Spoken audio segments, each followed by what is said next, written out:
Since the very beginning of this podcast, I have said that I don't have all the answers. I'm just one person out of many figuring it out as I go. That's why I love bringing on guests with their own unique stories, their own styles, and their own perspectives on this industry. And today's guest, she delivers all of that and then some. DJ Lexey is a Palm Beach, Florida-based electric violinist and DJ who's built a totally glam, high-energy career performing at corporate and private events across Florida and beyond. We talked about her journey away from the violin and what brought her back, plus how she juggles her schedule, how she creates content, and most of all, how she supports fellow performers with real generosity. Y'all, she's the real deal, and I think you are absolutely going to love her.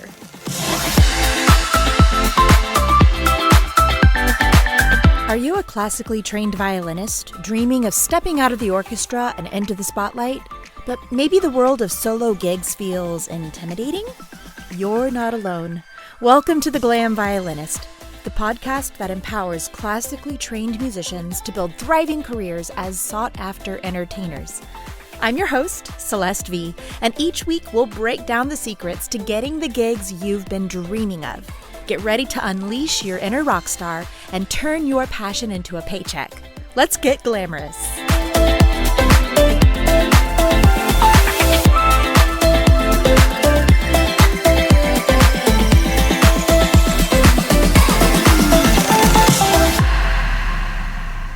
Well, first of all, thank you for being here. I really do appreciate it. This has been it's my pleasure. There's just so many violinists out there who are trying to figure out how to do this on their own.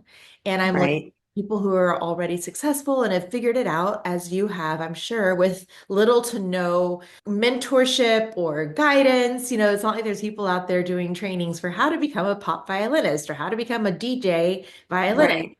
So I admire every single person who has figured it out and found their own niche and learned how to market themselves.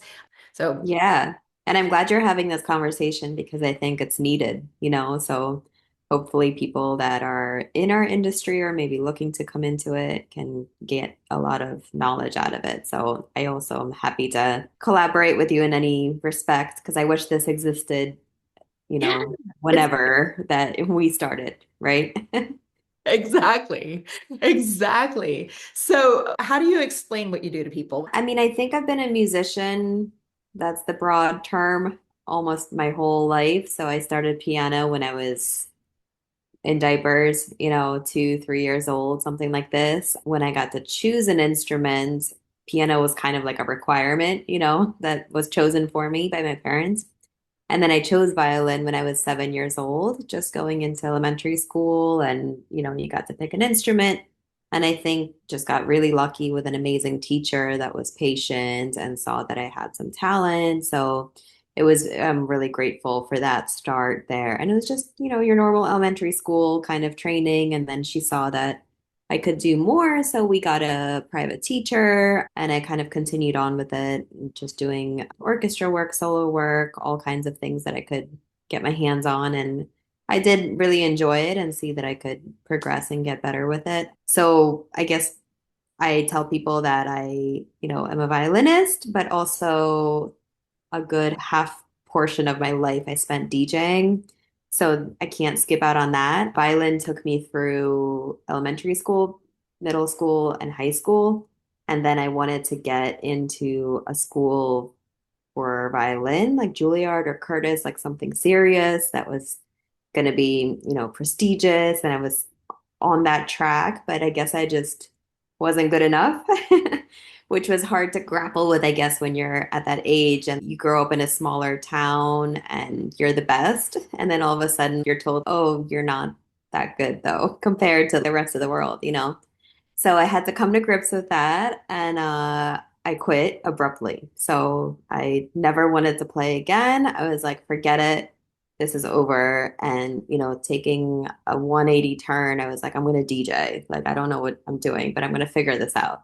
And this was all in New York City. So at the time, there wasn't very many DJs that were female. I was like, I like this. I can do it. I want to do something different. And I kind of just fell into that. So I abruptly stopped violin, started DJing. And then really only through COVID did I kind of bring those two things back together. So like 2020-ish, when my life in New York was canceled, like everything, all my events, everything was done.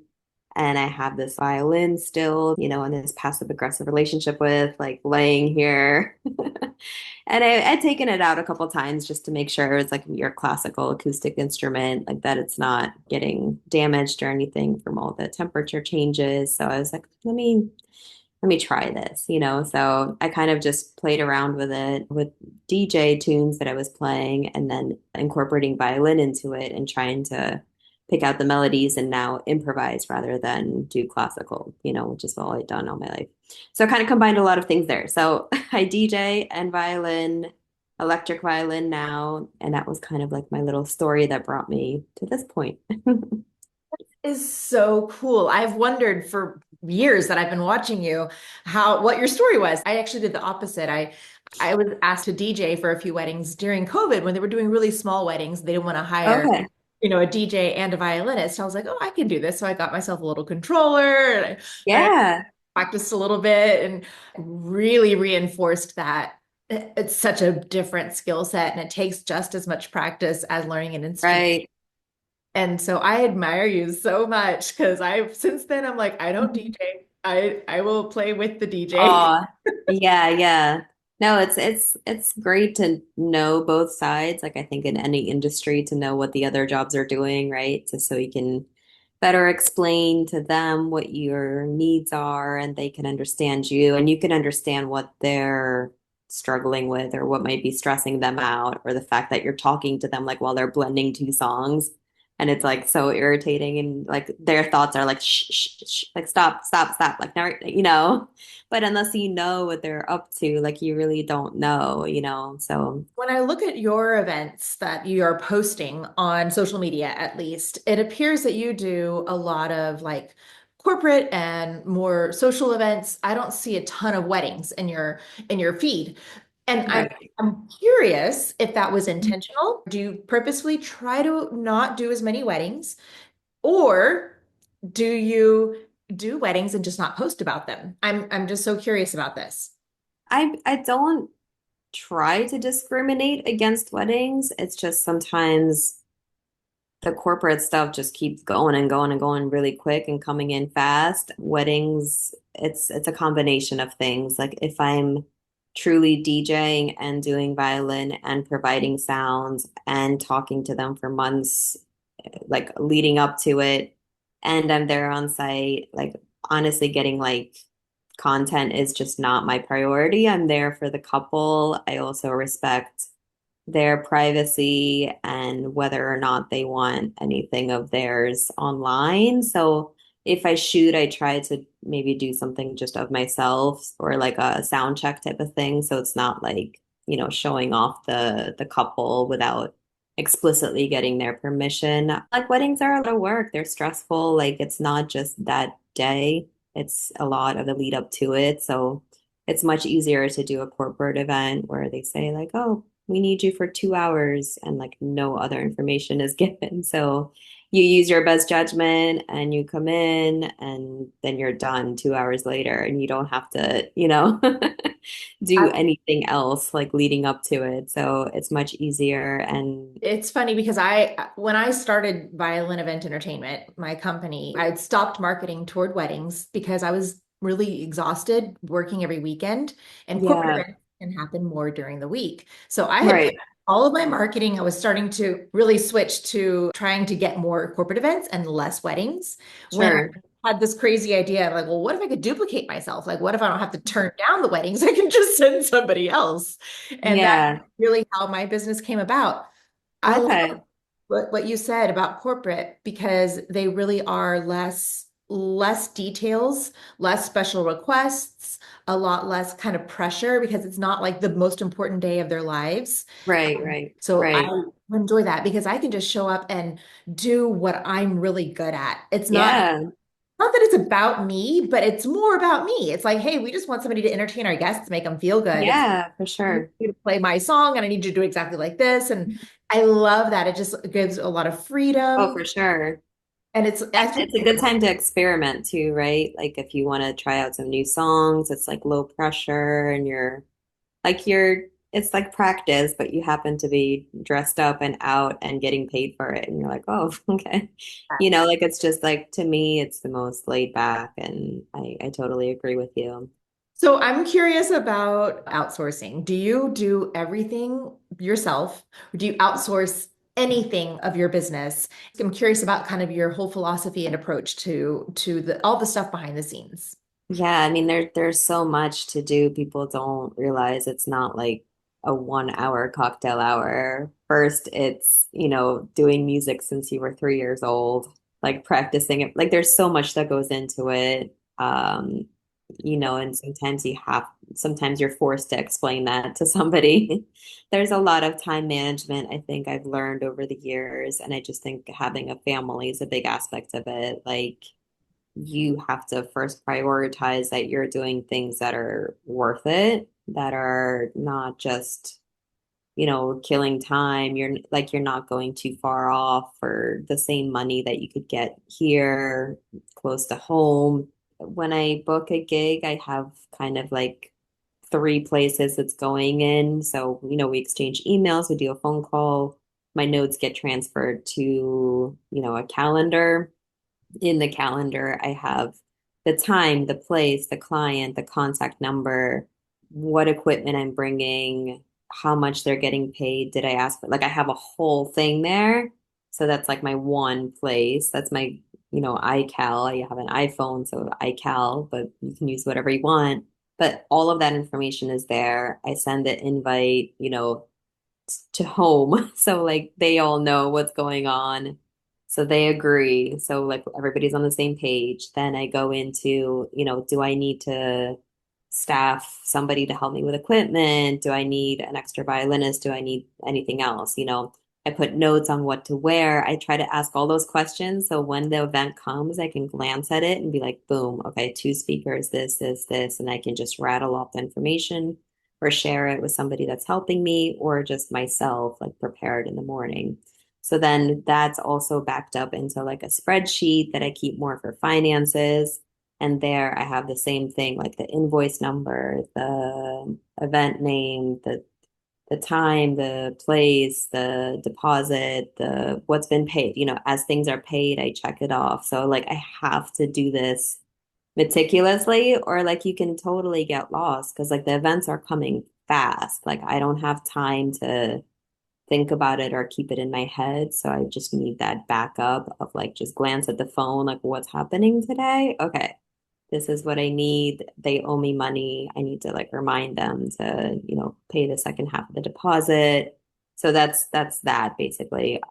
So I guess that's two places. And then, the third is in my head and like trying to make notes and things like this just as I go through the day to just reminders, like set, timers or whatever calendar things to let you know it's time to leave or, how much time you have, that kind of stuff. So super important to keep like a good calendar. That would be my advice with all the information necessary and try to get it all out of the client within the first, 1 to 2 conversations rather than going back and like, oh, I forgot to ask, is there a theme? Is there a color scheme? Like Yeah. ask it right away so that you have it all. And You send a questionnaire at all, or do you get most of these details via phone calls?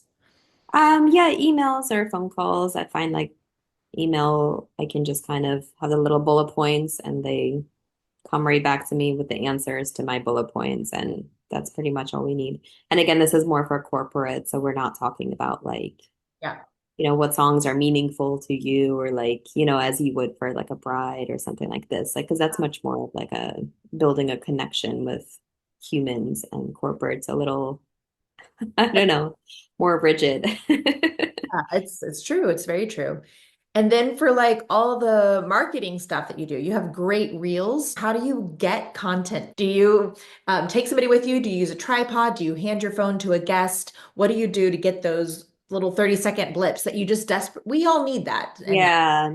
how do I'm not the best at it by all means. Like I don't I have videographers I've worked with before, but sometimes it's just not in the budget to bring them, or it's hard to find also people that are consistent and can show up. So here and there, I'll have a videographer if it's an important event.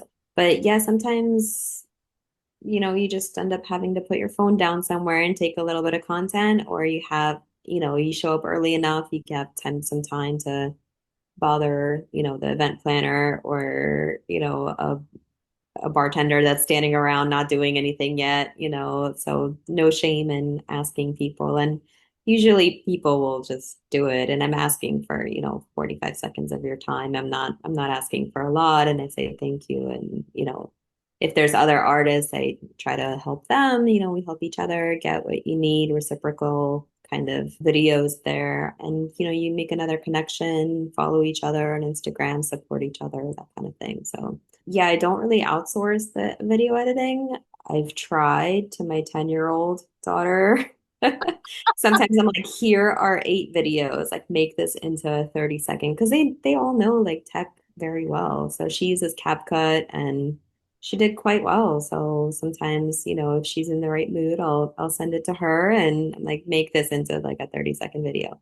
And I'll give her some feedback on it. But sometimes I schedule that in my calendar. Like I'm gonna take this hour to go through these 2, 3 big events that I have a lot of content from. I try to post 3 posts from one event, so just the Instagram feed looks nice. So I try to kind of think about it. How can I make what content I got? Like, should I do pictures for one, this video for another, this one I got great audio from. So let me do that. And then I do all 3 at the same time and then just schedule the content to come out every 2 days or whatever it may be. Yeah, again, it's just time management and like scheduling every little piece of your life and devoting the time like you said you would, not trying to do it so much on the fly, but like actually like designating a time for it. So it gets done. Thank you for sharing that. That's very daunting to some people who are just getting started, asking somebody to take a video of them or learning how to do their own editing. You'll never see them again. Just don't worry I about know. And really honestly, like you said, usually they're happy to do it, especially it. like Yeah. there's like they're usually like, oh my gosh, yes. Like, or and again, it's not like you're asking them to take 5 minutes. You're literally asking for, I say 30 to 45 seconds. The payoff is so huge to get that Right. one 30 to 45-second video that it's worth sucking up your pride and just asking. Yeah. I think maybe in the beginning you're nervous about it, but like anything, it's like muscle memory. You get used to it. And it's just the fact of approaching another person. So you have to do it for this job anyway. So you better get good at approaching them for other reasons too. Exactly. Thank you very much for being honest and Of sharing that. course. Something I try to teach people all the time, and it's a hard one for some. Yeah. What is one piece of advice that you wish somebody had given you earlier in your career? Hmm. Just one. That's a great question. I think I would say, depending on your market and where you are, I would say learn to work with people and not try to work against them fighting for work. Like learn that you'll get more out of collaborating with someone rather than beating them to like a client or booking the client before them. Because I think in whatever market you're in, what we do is quite unique. You're gonna run into the same people over and over again. You will get much further by being friendly with them. There will come a day when you can't do the gig and you need to refer it out to somebody. You'll want those good people that you are competing against to be in your corner and now working with you rather than against you. So I would say take in all other artists and musicians as somebody that you can collaborate with and not work against. And I think that's exactly what you're doing too, is like, there's the gigs are gonna keep coming. Like it's never about, getting hurt feelings or something. Like when somebody gets something booked or like you find out something's been done like behind your back and you're like, oh, like I thought, I had a relationship with this don't take it personal. Like there's so many other things that could have happened that might have like excluded you. Like don't take personal offense to it and just keep it moving and try to be friendly with everybody. Just try to take the higher road and support each other rather than like work against someone, you know? So I would say that. Beautiful. Oh my gosh, I couldn't ask for a better way to wrap up this conversation because that is literally what this whole podcast is about. It's Yeah, for not, sure. not about competition. It's about collaboration. It's about there's plenty of work for everyone. It's Yeah. each other. And maybe you get a client, and I've done this before, a client who reaches out to me and they have a specific niche that they are wanting music from or something. And I'm like, you know what? I could do it, but I actually know somebody who could do it better.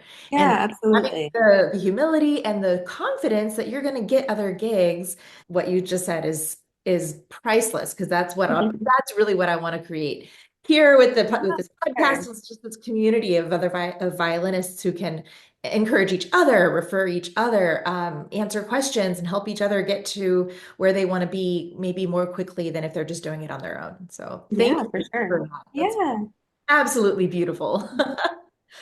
Well, Lexi, thank you again for joining me today. This has of been course.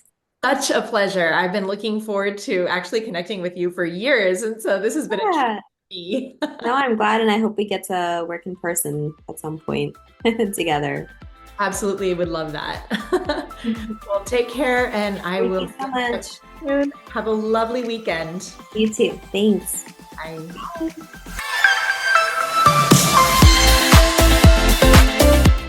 And that's it for today, everybody. If you haven't already followed Lexey, please go find her on Instagram. She's at DJ Lexey _violin_DJ. I'll put that in the show notes also. And let me know what you thought about this conversation, if you enjoyed it, what questions it brought up. You can always find me on Instagram at the Celeste VEE or on my updated website at www.celestevee.com. That's CELESTEVEE.com. Thank you so much for listening, and remember to stay kind and stay glamorous.